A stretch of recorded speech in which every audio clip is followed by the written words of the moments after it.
Olá, pessoas. Espero que vocês estejam bem. Professor Celso falando novamente com vocês. Bem-vindos a mais um Quarto de Sabedoria. Caso você não seja inscrito, por favor, considere se inscrever. Vou ficar muito feliz. Estamos chegando a 1000 inscritos, que me deixa muito contente. Eu agradeço a todos vocês que se inscreveram. Então, você que não se inscreveu, por favor, considere fazer sua inscrição, ative o sininho das notificações, tá? Curta, compartilhe e comente o vídeo, tá bom? Mas lembre-se, nos comentários sempre educado, hein? Porque é assim que a democracia funciona. Dando prosseguimento aí à série de vídeos sobre estudos históricos, onde eu trago alguns temas que até então são, de certa forma, interessantes para todos nós, estudantes ou não de história, tá? E, querendo ou não, de repente você pode trocar uma ideia com alguém a respeito do assunto e aí, né, esse assunto pode se tornar aí um belo debate, com troca de ideias e tudo mais, tá? Então, agora, nosso tema vai ser Primeira República, né, no Brasil, Primeira República no Brasil, Primeira Guerra Mundial e mundo pós-crise de 1929, tá? Tema interessante, tá bom? Muita coisa que aconteceu nesse período se reflete ainda hoje, principalmente no período entre guerras, né? Entre a Primeira e a Segunda Guerra, que vai ser o que a gente vai estar falando agora sobre 1929, tá? E mais para frente a gente vai conversar sobre outros assuntos relacionados às grandes guerras, tá? Então agora nesse momento vamos aí pegar essa caminhada aí do que rolou no Brasil no finalzinho do século XIX, tá? E que rolou no planeta a partir do século XX, beleza? Então vamos lá.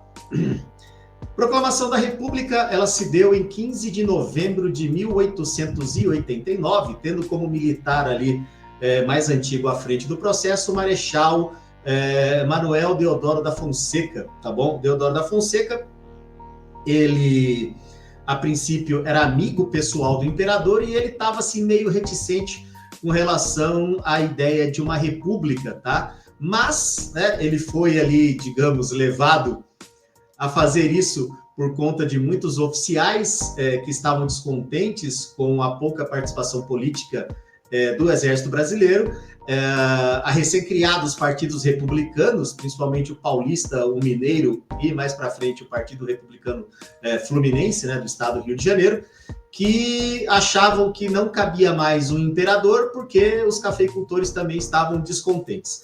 Para evitar um tumulto maior, como por exemplo uma reação dos monarquistas que podiam se manifestar no Brasil, ou seja, pessoas que eram a favor da presença do imperador Dom Pedro II, a primeira decisão que ele toma, Deodoro da Fonseca, já nas funções de presidente provisório, é expulsar a família imperial brasileira, tá? Que vai para a França, diferente do que muitos alunos pensam que eles iriam para Portugal. Não, eles foram para a França.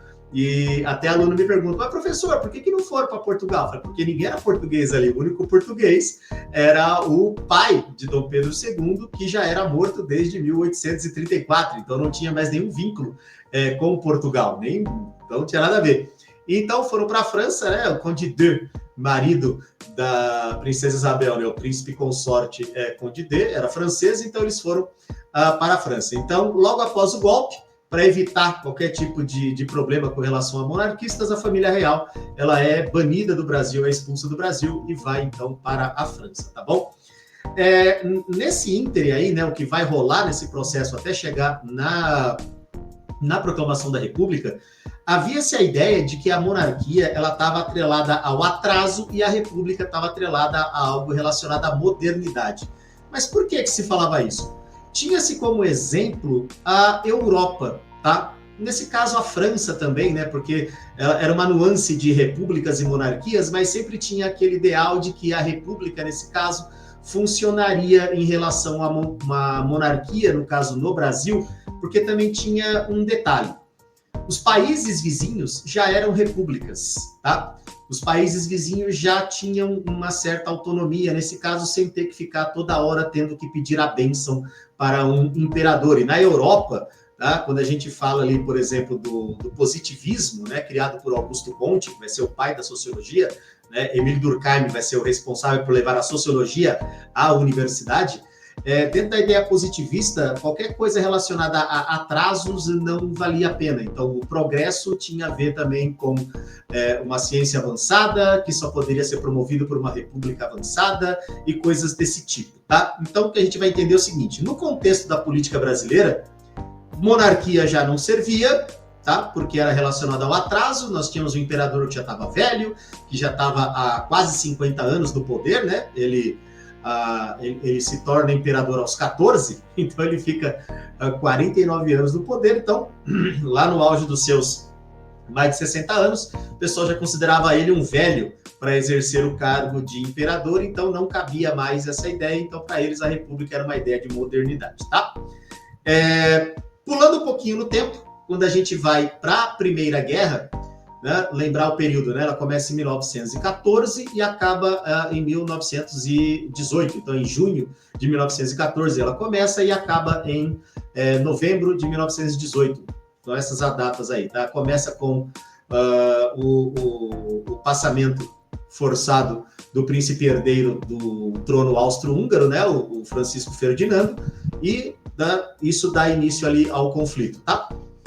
Então, nesse caso, os Estados Unidos eles vão entrar depois da guerra, quase no finalzinho, 1917. Porém, a entrada dos Estados Unidos na guerra foi algo assim extremamente interessante, porque mudou a cara da guerra, né? Então, qual foi o papel dos Estados Unidos? Foi um papel de muito dinheiro entrando para poder fazer com que os exércitos funcionassem, que tivessem mais armamentos e que houvesse ali uma espécie de solução realmente para o problema da guerra. Não havia confronto, né? Não havia conflito, não havia nenhum tipo de problema no território estadunidense, porque a guerra estava acontecendo na Europa, então não tinha com que os Estados Unidos se preocupar com relação à perda de nenhum território ou destruição de nada que fosse estadunidense.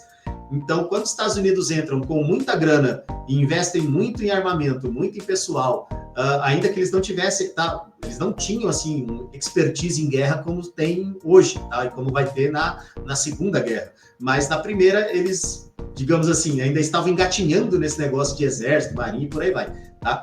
Mas, né? As consequências foram a entrada do dinheiro estadunidense garantiu que houvesse uma recuperação rápida das forças da Entente, né, que nesse caso era a Rússia, Inglaterra e França, tá? A Rússia sai entre os Estados Unidos, né, porque a Rússia tinha problemas para resolver com relação ali ao seu governo, e o dinheiro fez com que tudo isso melhorasse, tá bom? Então, a consequência do envolvimento foi esse, tá? A questão econômica foi muito importante, tá bom? Depois da guerra, o que vai acontecer, né? Em 1918 acaba a guerra, vai ter serão dois tratados. Um tratado vai fazer com que a Áustria perca seus territórios e o outro que a Alemanha perca seus territórios, suas colônias, e fique com uma dívida impagável, tá? Uma dívida muito alta de mais de 200 milhões de marcos alemães, e vai fazer com que a Alemanha entre num buraco sem fundo ali por questão econômica, política e social, tá? E na década de 1920 e 1930 vai começar a surgir muitos governos fascistas na Europa, tá? E eles surgem justamente no período em que o capitalismo entra em crise por conta da crise de 1929, com a quebra da Bolsa de Valores. Então, quando os capitalistas pararam de investir na Europa, movimentos contrários a eles e contrários aos socialistas, tá? Pelo seguinte, na cabeça dos fascistas, capitalista só queria saber de lucro e quando acabou o dinheiro eles pararam de ajudar o país. Comunista só queria fazer greve, só queria direito trabalhista, isso não ajudava o país. Então, na cabeça deles, essa terceira via, tá? Seria a via fascista, que seria uma via que fosse voltada exclusivamente a questões nacionalistas, tá? Nacionalistas não de uma forma muito boa, tá? Então, as razões para o surgimento desses governos fascistas foi justamente a ausência do apoio capitalista e também o problema do socialismo nos países que queriam direitos trabalhistas, quando na verdade não tinha nem como fazer isso, tá? Vamos lá. Então, após a guerra, né, qual que vai ser a situação da Europa? A Europa está destruída, tá bom? eu posso dizer que países neutros não sofreram tanto, como foi o caso da Espanha e de Portugal, assim, neutros entre aspas, né, porque não participaram efetivamente da guerra, mas de certa forma ali colaboraram de uma maneira ou outra. Já a Europa Central, ela estava arrasada, então nós tínhamos países destruídos por bombardeios, nós tínhamos questão de desemprego, de fome, de problemas sociais, que seriam agravados ainda mais por conta dos tratados que foram assinados, que deixaram a Alemanha totalmente em frangalhos, tá? A gente vai ter uma recuperação rápida da Inglaterra e da França por conta da ajuda econômica que vinha dos Estados Unidos, mas essa ajuda vai acabar também, isso vai causar certos problemas. A Alemanha também, durante um tempo, vai receber ajuda dos Estados Unidos, mas quando o dinheiro para de chegar à Alemanha, aí ela afunda novamente numa crise econômica, política e social que vai dar origem ao governo do Adolf Hitler, tá?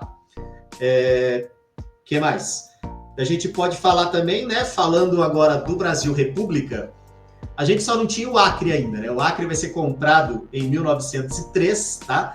Na assinatura do Tratado de Petrópolis, porque havia uma treta ali entre Bolívia e Brasil com relação àquele território. Interessava ao Brasil o território por conta das seringueiras, tá? Querendo ou não, a produção de borracha, ela vai se mostrar muito importante, principalmente nas guerras, tá bom? E a Bolívia estava precisando de dinheiro, né? Vamos fazer assim. Então, o acordo foi o seguinte: paga-se 2 milhões de libras pelo Acre, tá? E em troca haveria a construção de uma ferrovia que ligaria a Bolívia ao Oceano Atlântico. Os bolivianos estão esperando essa ferrovia até agora, tá? Essa ferrovia não foi construída, né? Que seria a ferrovia, a estrada de ferro Madeira-Mamoré. Infelizmente, ela não foi para frente ali por inúmeras questões, tá? Então, os bolivianos estão esperando até agora. Perderam a saída para o mar, para o Chile, e não conseguem ir para o Oceano Atlântico. Então, né? Mas o Tratado de Petrópolis, ele foi isso aí, tá? Foi uma longa disputa entre Brasil e Bolívia pelo território. O Brasil compra por 2 milhões de libras, tá? O Barão do Rio Branco, ministro de Relações Exteriores, vai cuidar desse processo, tá? E em troca, o Brasil promete construir uma ferrovia que ligaria a Bolívia até o Oceano Atlântico, tá bom? Na República Velha, a gente vai ter um problema terrível, tá? A República Velha, a gente chama o período que vai de 1889 até 1930, tá? Que vai ser dividido também em 2 períodos. A República da Espada, 1889 até 1891, e a República Oligárquica, que vai ser de 1894, que vai ser de 1894 até 1930. Então, República da Espada, 1889 até 1894, tá? E República Oligárquica, 1894 até 1930, tá bom? Nesse período, nós teremos inúmeras revoltas populares, tá? Posso citar elas: a Guerra de Canudos, a Guerra do Contestado, né? Guerra de Canudos da Bahia, Guerra do Contestado em Santa Catarina. Também nós teremos a Revolta da Chibata, no Rio de Janeiro. Nós teremos a Revolta da Vacina, também no Rio de Janeiro. Nós teremos a Greve Geral de 1917 em São Paulo, tá? Então, esses são movimentos que eles tinham caráter popular, e eles tinham em comum uma reclamação contra as atitudes do governo republicano, que não estava interessado em cuidar da população brasileira, tá? Vale lembrar que as eleições, naquela época, elas eram em voto aberto, tá? Ainda que fossem para homens maiores de 21, havia muita fraude nessas eleições, e as eleições serviam apenas para a manutenção do poder dos cafeicultores, que já estavam no poder nesse período, tá? Então, essas revoltas, elas são revoltas sociais, de gente que queria só ter um lugar para morar, gente que queria ter garantias do seu emprego, gente que queria não ser maltratada pelo governo, tá? Durante a Primeira Guerra ela vai ter 2 momentos importantes, tá? Primeiro vai ser a chamada Guerra de Movimento, onde as tropas, como o próprio nome diz, vão se movimentar para poder tomar território dos outros. E aí a gente vai ter também a Guerra de Trincheira. Essa Guerra de Trincheiras vai durar um pouco mais, tá? A Guerra de Trincheiras, ela vai acontecer pelo seguinte: a tecnologia, ela vai ser muito útil, principalmente para a indústria bélica, né? Já diz uma música do Renato Russo, da banda Legião Urbana, né? Na Canção do Senhor da Guerra, né? Uma guerra sempre avança a tecnologia, mesmo sendo guerra santa, quente, morna ou fria. E por conta desses avanços tecnológicos, o que é que nós teremos? Metralhadora de repetição, nós teremos aviões bombardeio, nós teremos granadas de mão, nós teremos inúmeros artefatos bélicos que foram criados exclusivamente para acabar com o inimigo, não para machucar, era para matar, para ganhar o território, para fazer com que o cara morra, né? Infelizmente. Tá? E lembrando que isso aqui é uma aula, isso realmente aconteceu na guerra. Tá? E a trincheira era o quê? Uma vala cavada, em que o soldado ficava lá, obviamente tinha que ser muito maior que ele, e onde ele se protegia desses ataques do inimigo. Porém, locais totalmente insalubres, infestado de ratos, quando chovia era uma lamaceira, havia locais para fazer as necessidades, mas esses locais também não garantiam a higiene total, então muitos soldados acabaram se prejudicando nessas trincheiras, além, obviamente, do perigo das armas de repetição, dos bombardeios, dos morteiros e tudo mais, ainda tinha também o problema da região insalubre, tá? Onde havia ratos, doenças, gente morta, mau cheiro e por aí vai, tá? Então a trincheira foi um negócio muito complicado, tá? Na Europa, entre 1920 e 1930, vai surgir na Itália o Partido Fascio de Combatimento, tá? Fundado pelo Benito Mussolini, que vai ser conhecido como Partido Fascista. O símbolo do Partido Fascista era um feixe de varas com uma machadinha entre esses feixes, que era um símbolo adotado nas épocas da República Romana, tá? No Império Romano. Tá bom? E isso não era coincidência, tá? Movimentos fascistas, eles sempre tentam remontar um tempo de glória daquele país. No caso da Itália, o Império Romano, no caso da Alemanha, o Sacro Império Romano Germânico, os guerreiros germânicos, né? O primeiro Reich, né? O Sacro Império Romano Germânico. No caso do Brasil, desse movimento que teve agora, vai ser a ditadura brasileira, um momento de glória, que eles vão achar que era mais interessante. Então, esses símbolos, tá? Esses símbolos, eles servem para remontar um passado glorioso desse país, tá? Então, no caso do fascio, que era justamente aquele feixe de varas com a machadinha, ele remontava o período de glória do Império Romano, tá? Falando da crise de 1929, né, do que foi a quebra da Bolsa de Valores de 1929, então foi em outubro desse ano, onde pessoas que eram muito ricas num dia, no dia seguinte não tinham sequer onde cair morto, né, não tinham o que comer, não tinha dinheiro para nada. Pois bem, muitos países passaram por esse problema por conta da crise de 29, o Brasil também, porque havia muitos cafeicultores que investiam na Bolsa de Valores. O único país que não sofreu foi a União Soviética, tá? Porque a União Soviética era um país socialista, e em país socialista não se visa lucro, tá? Já países capitalistas, onde se visa o lucro, isso foi um problema, tá? Muitas regiões foram afetadas, principalmente a Europa. Lembra que eu falei antes? Depois de um certo período, né, passado um período após a Primeira Guerra, os Estados Unidos começaram a investir na Europa, emprestando dinheiro, vendendo produtos, ajudando economicamente os países nesses empréstimos com bancos e tudo mais. Porém, com a crise de 29, bancos falindo, empresários perdendo dinheiro, esse dinheiro parou de chegar até a Europa. Com o fim do dinheiro, surgiu então esse movimento de raiva contra o capitalismo e de raiva contra o socialismo, pelos motivos que eu expliquei antes para vocês, tá? Bom, por enquanto é só. Tema muito tranquilo, muito rápido, né? Uma pincelada assim de conhecimento, apenas para que você tenha mais curiosidade, valer um pouquinho mais, vai estudar. Mas se você tiver qualquer dúvida, fique à vontade para colocar sua dúvida aí no campo dos comentários, sempre com respeito, porque é assim que a democracia funciona. Te desejo tudo de bom. Caso você não tenha feito sua inscrição, considere se inscrever, eu vou ficar muito honrado. Ative aí o sininho das notificações, compartilhe o vídeo para a maior quantidade de pessoas aí que você encontrar no caminho. Vamos aí espalhar a palavra. É isso. Tudo de bom, gente. Até mais. Forte